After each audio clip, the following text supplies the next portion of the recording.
भारत में online fraud और बढ़ते हुए साइबर ख़तरों के पेश नज़र हुकूमत ने सार्फिन के डेटा के तहफ़्फ़ुज़ को मज़ीद महफूज बनाने के लिए एक अहम कदम उठाया है।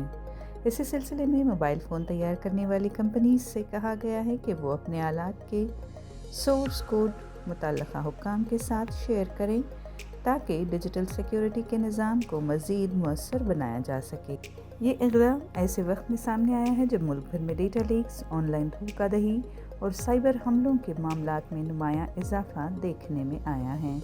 हुकूमत का मानना है कि मोबाइल फ़ोन और मवासलाती आलात की सिक्योरिटी को जदीद तकाज़ों के मुताबिक बनाना अब नागज़ीर हो चुका है।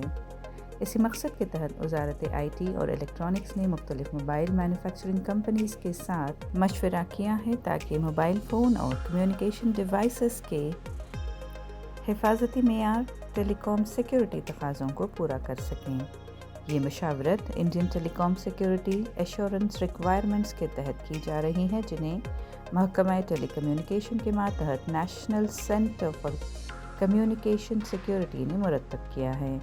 इन रहनुमा उसूलों का मकसद ये है कि मोबाइल टेक्नोलॉजी के ज़रिए सारिफिन के डेटा को मुमकिन ख़तरे से महफूज रखा जा सके।